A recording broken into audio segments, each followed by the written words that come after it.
The ultimatum. The Vicarian Empire stretched across 17,000 star systems, its silver fleets casting shadows over 100 different sentient species. For 12 centuries, they had ruled without meaningful challenge. Their technological superiority was absolute, their warrior caste feared across the spiral arm, and their hunger for new worlds insatiable.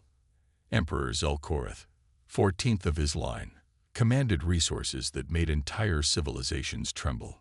And yet, the emperor hissed from his obsidian throne. There remains this: irritation. Admiral Vextarin, commander of the Empire's 7th Fleet, knelt lower. The humans have refused all diplomatic overtures, your luminescence. They maintain their isolation. Isolation, spat the Emperor. As if they have a choice in the matter. They occupy prime territory at a strategic crossroads. Their continued independence mocks our authority. The assembled court of high-born Vicarians, their scaled skin shimmering under the throne room's crimson light, murmured in agreement. The humans had long been an anomaly in galactic politics, a young species from a backwater system who had emerged onto the interstellar stage, taken one look at the Vicarian-dominated galactic community, and promptly sealed their borders. For 2 centuries, Earth had maintained minimal diplomatic contact while refusing all treaties, alliances, and trade agreements. They accepted no visitors and sent no representatives. The few transmissions they broadcast were terse, cryptic, and increasingly rare. The galaxy had long since formed its opinion of humans: primitive, frightened creatures hiding behind their borders, too weak to participate in civilization. A curiosity at best, barely worth notice. The time for patience has ended, declared Emperor Zelkorath. We have conquered empires that spanned galaxies. We have broken species that commanded powers these humans cannot comprehend. Their defiance, however quiet, undermines our authority. Send the ultimatum. 3 days later, the message reached Earth: submit to imperial authority or face complete eradication. The Vicarians offered terms considered generous by their standards. Earth would retain limited self-governance while providing resources and acknowledging imperial sovereignty. Resistance would mean annihilation. The Galactic Council, largely a puppet of Vicarian interests, convened an emergency session. Representatives from dozens of subjugated worlds gathered, ostensibly to discuss the crisis, but in reality to witness Earth's inevitable capitulation. Some felt pity for the humans. Others felt a bitter satisfaction that the isolationists would finally kneel like everyone else. They have no choice, said the Arcturian ambassador, his many eyes blinking in sequence. The Vicarians would turn their world to ash. Perhaps they will negotiate better terms, offered the Proximan delegate. My people retained our religious practices after surrender. The conversation halted when the chamber doors slid open. A communication officer rushed in, mandibles clicking in agitation. Earth has responded, the officer announced. The council chamber fell silent. They say they are sending a ship. Confusion rippled through the assembly. Not a delegation. Not terms of surrender. A ship. Singular. What kind of ship? Demanded the council president. They did not specify. Just one ship. The confusion gave way to disbelief, then to mockery. Laughter echoed through the vaulted chamber as ambassadors exchanged glances. The humans had gone mad. Were they sending a sacrifice? A suicide mission? Did they truly not understand the power they faced? The Vicarian representative, a towering figure in ceremonial battle armor, silenced the room with a single gesture. Let them send their ship, he said, voice cold with contempt. The Emperor will hang its fragments in his trophy hall. 3 days later, Earth's response arrived at the edge of the Vicarian frontier. The Imperial Border Fleet detected a small vessel emerging from faster-than-light travel. Scans showed a craft perhaps 1/4 the size of a standard Imperial destroyer. It bore no markings, no flags, no identifiable weapon systems. It transmitted no signals and responded to no hails. Commander Vecloral of the Border Fleet watched the sensor readings with growing irritation. "Is this an insult?" he demanded. "They send a single, unarmed vessel against the might of the Empire." His sensor officer hesitated. "Sir, our scans cannot penetrate the hull. The material is unknown, irrelevant. Deploy intercept squadron. Let us end this quickly." 5 Vicarian warships, each capable of reducing a small moon to rubble, moved to surround the solitary Earth vessel. They'd broadcast final warnings: weapons charge, shields at maximum. The human ship waited, silent and still. Commander Vec Laurel gave the order to fire. What happened next would be replayed on every communication network across 17,000 worlds. The Vicarian beams struck the Earth vessel simultaneously from 5 directions and passed through it as if it weren't there. Before the Vicarian crews could process this impossibility, their sensors detected movement. The Earth ship seemed to ripple. There was no other word for it. Space itself distorted around it, and suddenly it was elsewhere, behind the Vicarian formation. No visible engines had fired. No energy signature registered. It had simply relocated. A soft pulse emanated from the Earth vessel, not a weapon discharge, but something more fundamental. A wave of distortion that passed through shields and hulls as if they were mist. When it touched the Vicarian ships, they stopped. All power, all systems, all weapons, everything simply ceased functioning. 5 of the Empire's most advanced warships hung in space, dead and silent. The Earth vessel drifted between them, still transmitting nothing, still responding to no communication. Then, with the same impossible ripple effect, it vanished, reappearing deeper in Imperial space. Across the galaxy, the news spread like wildfire. The Vicarians deployed more ships, dozens, then hundreds. The Earth vessel evaded them all, using technologies that defied known physics. It never attacked, never destroyed. It simply neutralized any force sent against it and continued its inexorable journey toward the Imperial core worlds. On the Galactic Council, the laughter had stopped. Now there was only fear and confusion. "What are they?" whispered the Arcturian ambassador. "What have they become in their isolation?" The Vicarian representative was gone, recalled to the Imperial capital as the crisis deepened. For 2 weeks, the Earth vessel continued its journey unmolested, as even the mighty Vicarian Empire hesitated to challenge it directly. It passed enslaved worlds, mining colonies, and military installations without interfering, always moving in a straight line toward a single destination: Vec Prime, the Imperial throne world. Emperor Zelkorath raged in his palace, demanding explanations his scientists could not provide. "It defies all known laws of physics," admitted the Imperial Science Director, risking execution for his failure. "They appear to be manipulating the fundamental fabric of reality itself." "Impossible," snarled the Emperor. "No species has achieved such technology." "We would have known. Our spies are everywhere." "Evidently not on Earth," murmured Admiral Vex Terran, who had grown increasingly troubled. "We know almost nothing about what they've been doing these past 2 centuries. The Emperor's eyes narrowed. "What are you suggesting, Admiral?" "I suggest, your luminescence, that we have gravely miscalculated.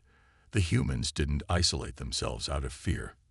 They isolated themselves to develop in peace, to build something beyond our understanding." "1 ship," the Emperor hissed. "They sent 1 ship against an empire." "Yes," said the Admiral, a chill running through his scales. "And that may be the most terrifying message of all." As the Earth vessel approached the defensive perimeter of Vec Prime, the Empire made its stand. 2,000 warships formed a shell around the throne world, a display of military might never before assembled in the history of the galaxy. The Earth ship stopped, hovering just beyond their range. For the first time since it had appeared, it transmitted a message, simple text, broadcast on all frequencies. "We are ready to talk." The revolution. Emperor Zelkorath's 14-kilometer-long flagship, the Eternal Dominion, hovered at the center of the greatest armada ever assembled. 2,000 vessels, representing the combined might of 17,000 conquered worlds, formed a steel wall between the throne world and the inexplicable Earth ship. They wished to talk now. The Emperor's voice was dangerously soft. After this demonstration, after this insult, Admiral Vex Terran kept his eyes lowered. The tactical analysis suggests caution, your luminescence. This single vessel has neutralized every force sent against it without destroying a single ship or taking a single life. Its technology is beyond our comprehension, and you believe this justifies negotiation rather than annihilation. The Emperor's tail lashed against his throne. Perhaps I should find an admiral with more backbone. Your luminescence, said a new voice. Senior Intelligence Director Mekforin stepped forward, his ancient scales bearing the ceremonial scars of 100 successful conquests. I have completed the historical analysis of Earth that you requested. The Emperor gestured impatiently for him to continue. The humans have an unusual history. Even by the standards of evolving species, they advanced from primitive technology to rudimentary spaceflight in less than 10,000 years, an unprecedented rate of development. We know this, snapped the Emperor. What we did not know, continued the Intelligence Director, is what happened after they discovered our empire 2 centuries ago. My sources have uncovered fragments of their internal communications from that period. The ancient Vakarian activated a holographic display. They recognized immediately that they could not match our military power. But instead of surrendering or fighting hopelessly like other species, they chose a third path. Their leadership made a unanimous decision: total isolation, while they dedicated their entire civilization to technological advancement. The display showed images of vast underground complexes, orbital laboratories, and research installations scattered throughout the Sol system. For 200 years, they have focused on a single goal: developing technologies that would place them beyond our reach. They did not build warships or weapons. They sought something more fundamental: mastery over the fabric of reality itself. The Emperor's crest flattened against his skull, a sign of disturbed thought among Vicarians. How could they achieve in 2 centuries what the Empire has not in 1,200 years? Because they had to, said the Intelligence Director simply, and because they approached the problem differently. Our science has always focused on domination, weapons, control, exploitation. Theirs, it seems, pursued understanding of the universe at its most fundamental level. Admiral Vex Terran's voice was hushed with realization, and they sent one ship, not as a challenge or an attack. As a demonstration, finished the Intelligence Director. They are showing us what they have become. On the view screen, the Earth vessel hung motionless, a small dark shape against the vastness of space, yet somehow more threatening than the 2,000 warships facing it. Open communications, the Emperor commanded, his voice tight with suppressed fury. A holographic image appeared, a human female dressed in a simple gray uniform with no insignia or rank markings. Her expression was neither triumphant nor afraid. Emperor Zelkoreth, she acknowledged. I am Captain Sarah Chen of Earth Vessel Paradigm. You have violated Imperial space, interfered with Imperial vessels, and approached the sacred throne world without permission, the Emperor declared. Explain yourself before I order your atomization. The human's expression didn't change. We received your ultimatum. This is our answer. One ship. The Emperor's laugh was harsh. This is madness. This is clarity, replied the human. For 2 centuries, we have watched your empire consume world after world. We recognized that conventional resistance was futile. So we chose a different path. Development of illegal technologies, hissed the Emperor. Development of understanding, corrected Captain Chen. What you've witnessed is not a weapon. It's a new relationship with reality. We don't manipulate energy or matter as you do. We speak directly to the underlying structure of the universe. Admiral Vex Terran stepped forward. Your vessel. It phase shifts.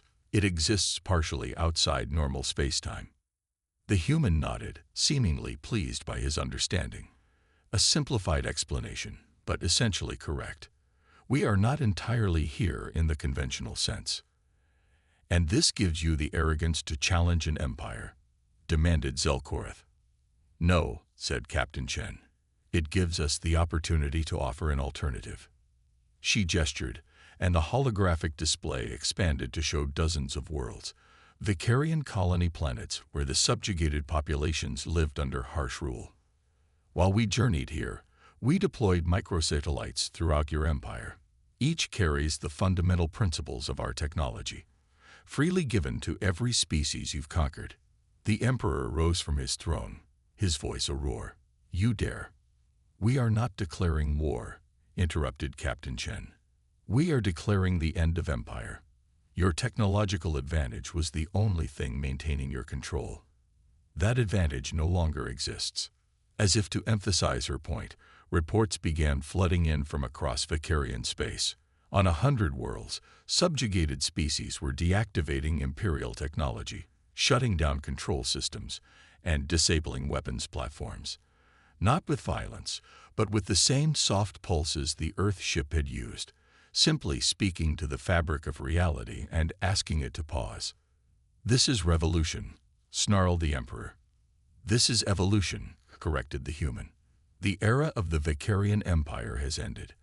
A new galactic community will take its place, one based on cooperation rather than domination. Admiral vexed, Terran watched the tactical displays with growing horror as system after system reported the neutralization of Imperial forces, not through destruction, but through the simple negation of their technological advantage.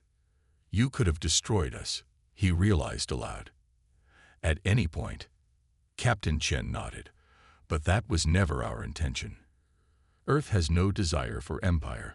We spent 2 centuries developing this technology not to replace you as conquerors, but to ensure that no species would ever again dominate another through technological superiority. And now, demanded the Emperor, his voice hollow with the knowledge that his 1,200-year dynasty was crumbling before his eyes. Now the Vicarian Empire returns to being simply Vicaria, one world among many in a galactic community of equals. Your people have much to contribute, once freed from the burden of empire. Throughout the galaxy, the news spread rapidly. The unthinkable had happened. The Vicarian Empire, unconquerable for 12 centuries, had been neutralized not by a superior military force, but by a fundamental shift in the balance of power. Earth had not conquered, it had liberated by giving freely what it had developed in secret. On the Galactic Council, representatives of formerly subjugated worlds watched in amazement as their Vicarian overseers withdrew, their power evaporated not through violence, but through obsolescence. Why one ship? Asked the Arcturian ambassador when Earth finally sent a delegation to the Council. If you had this technology, why not a fleet? The human representative smiled. Because we needed to send a message that even the Emperor would understand. Not a message of threat or domination, but a fundamental truth. True power isn't about how many ships you have, but about understanding the nature of reality itself. And you share this understanding freely. After keeping it secret for so long, the Proximan delegate sounded suspicious. We kept it secret until it was complete, explained the human. Until we could offer not just a weapon, but a new paradigm.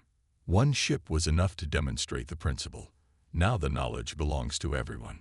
Across 17,000 worlds, former subjects of the Empire began rebuilding their societies, utilizing the principles of the new physics Earth had developed. The technology spread rapidly, creating a new equality among species that had never before been possible. Emperor Zelkorath, last of his line, abdicated his throne and retreated to a monastery on a distant moon. Before he departed, he asked to meet with Captain Chen one final time. I still do not understand, he admitted, his once proud crest now limp against his aged skull.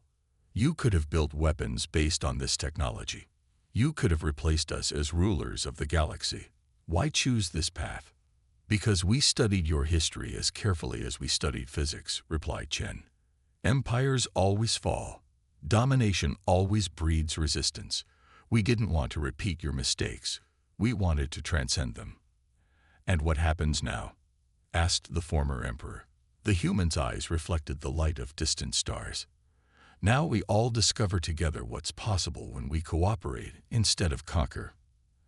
As the Earth vessel paradigm began its journey home, communications networks across the galaxy replayed the images of its arrival. One small ship against an empire, and finally understood the true message Earth had sent. True power comes not from domination, but from understanding. And understanding, once achieved, belongs to everyone. The galaxy, liberated from 12 centuries of imperial rule, looked toward an uncertain but hopeful future, a future where knowledge flowed freely, and no species need fear domination by another. All because one world had chosen isolation not out of fear, but determination. All because Earth had sent just one ship.